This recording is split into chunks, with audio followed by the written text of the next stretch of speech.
Good morning and thank you for your very warm welcome to Pitt Street. I'm a volunteer speaker from Act for Peace, which is the international aid agency of the National Council of Churches in Australia. Act for Peace organises the Christmas Bowl appeal, which is still running. Your donations have assisted and will continue to assist Act for Peace in its vital work with its international partners in many parts of the world. Today we shall focus on 4 countries: Ethiopia, Zimbabwe, Afghanistan and Vanuatu. May we please set the scene with a short video about the desperate conditions in Ethiopia.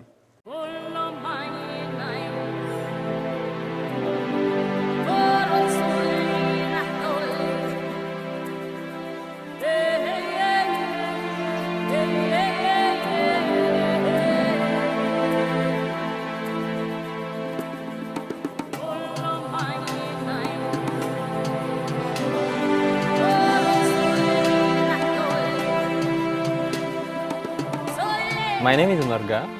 I'm coordinating the activity in water, sanitation, and the hygiene activity. When we see that the scenario is very, very challenging for the refugee because these are neglected, vulnerable groups. The main thing is sanitation problem. There is no a single latrine for them.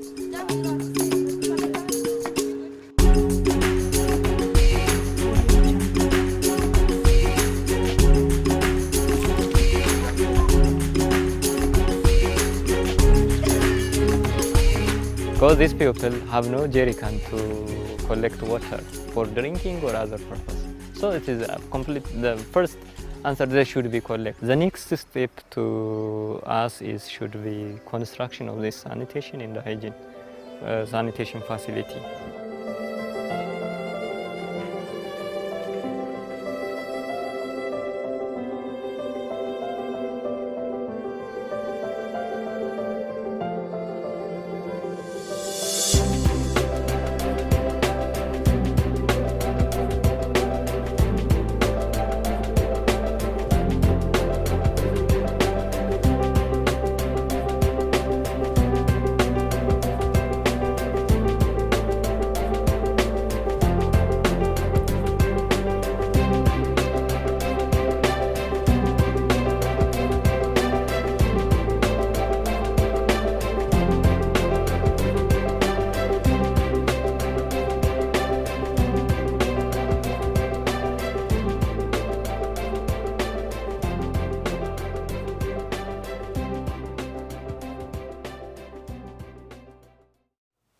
We'll now proceed with the PowerPoint presentation.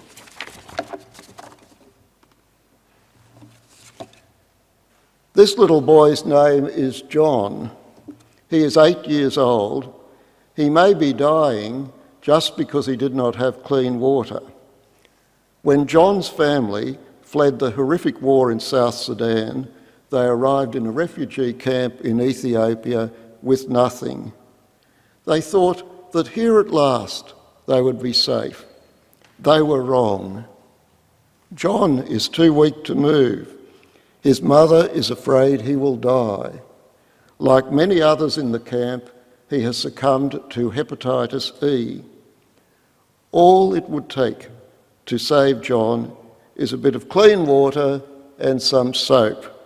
No fancy drugs, no cutting-edge medical research, just soap and water. South Sudan, on the left of the screen, is the youngest nation in the world and remains unstable. Recent violence has forced more than 200,000 refugees to flee over the border to Ethiopia to escape the fighting. However, refugee camps are full and unsanitary living conditions mean potentially fatal diseases can easily spread. You know, 200,000 refugees roughly equates to the population of Hobart. Imagine the people of Hobart all crammed into refugee camps, because that's the numbers we're talking about.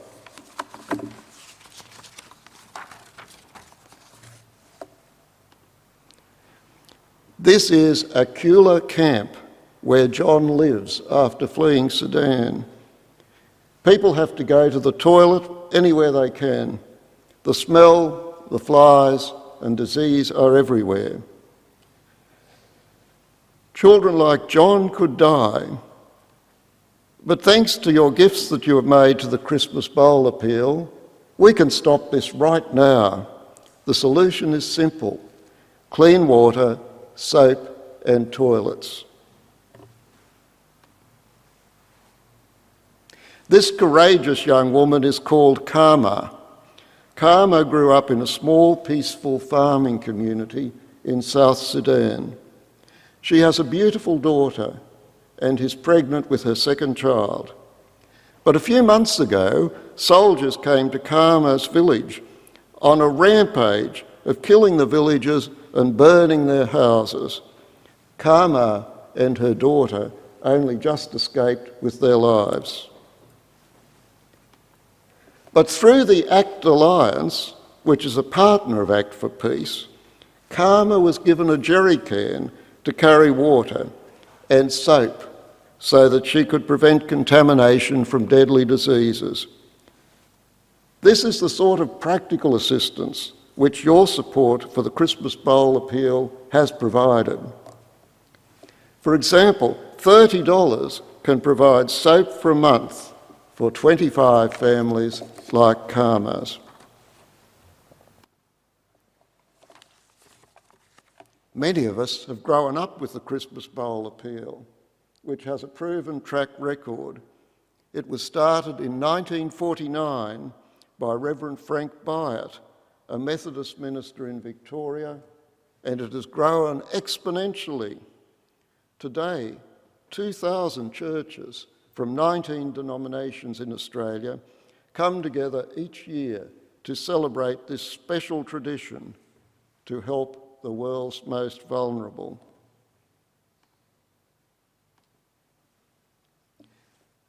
This is Mr. Murger, who we met in the earlier video.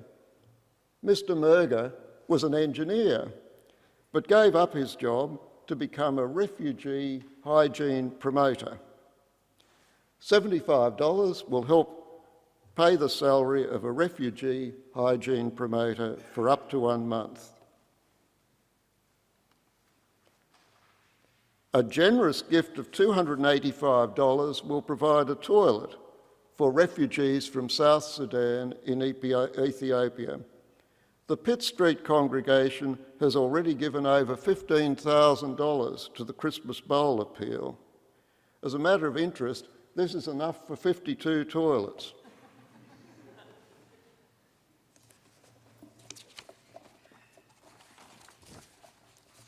This slide shows some of the countries in which Act for Peace is working with its partners. By our gifts to the Christmas Bowl appeal, we can be bearers of hope in Zimbabwe. You remember that Zimbabwe was once considered to be the breadbasket of southern Africa, but now Zimbabwe is one of the poorest countries in the world. Its rural farming communities are particularly vulnerable to climate change and decreasing rainfall. 1 in 3 people in rural Zimbabwe are facing devastating food shortages and extreme hunger. $90 will teach conservation farming techniques to a group of farmers in Zimbabwe so that they can grow enough to feed their families.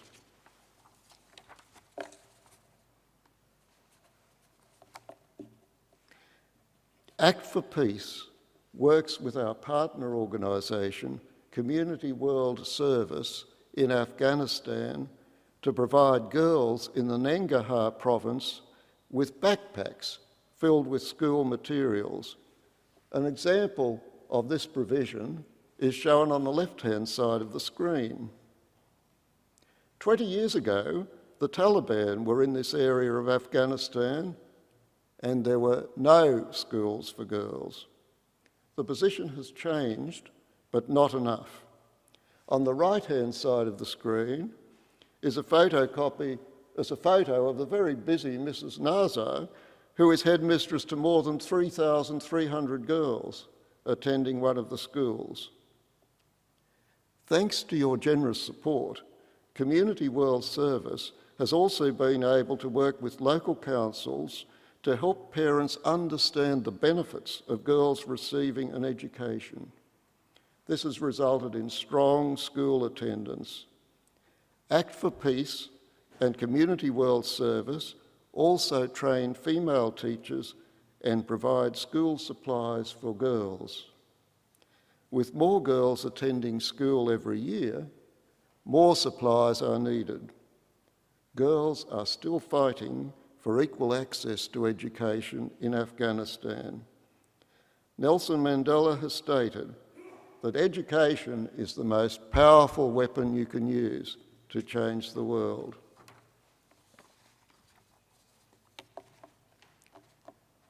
Closer to home, remember the devastating cyclone Pam, which hit Vanuatu in March last year.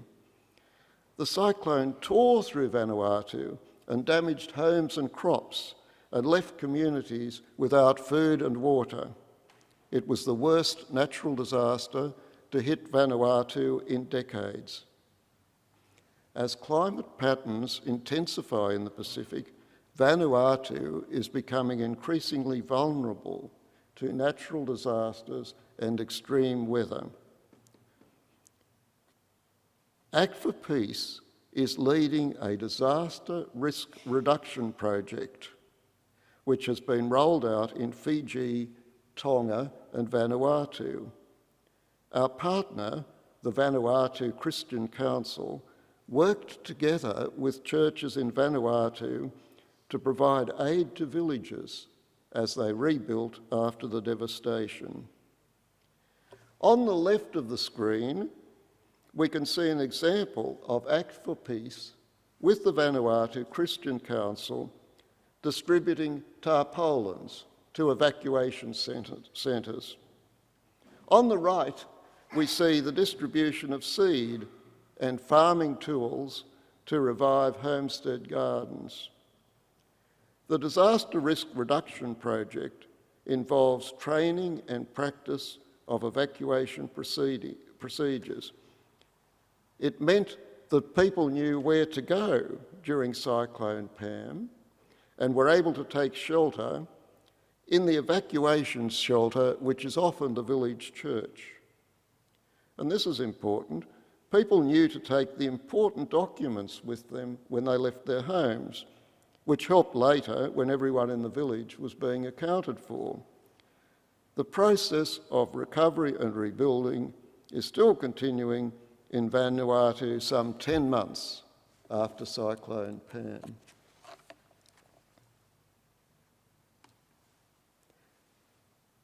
Refugees like Karma and John are struggling every day to survive. With your support, they and thousands like them are given the chance of a safe and prosperous life. Act for Peace would like to extend a thank you to everyone from the Pitt Street congregation. We really appreciate the generous support you have given us over very many years.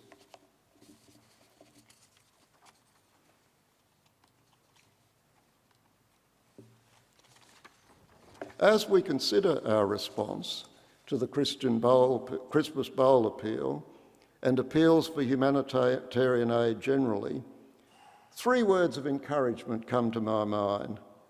One from a hymn, one from a prayer, and one from the Bible. Firstly, the hymn.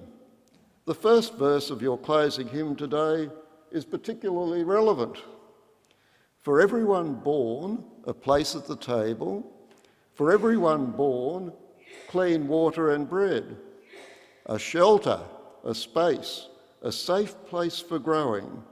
For everyone born, a star overhead. Secondly, the words in the prayer often attributed to St. Francis of Assisi. It is in giving that we receive. It's a paradox, isn't it? But so true. It is in giving that we receive. And every time we sing, "Make me a channel of thy peace," those words are in it. It is in giving that we receive. And thirdly, the words of the Bible contained in the Gospel of St. Matthew, chapter 25, verse 40. "Inasmuch as you have done it unto one of the least of these my brethren, you have done it unto me." Therein lies the challenge for each one of us. Amen.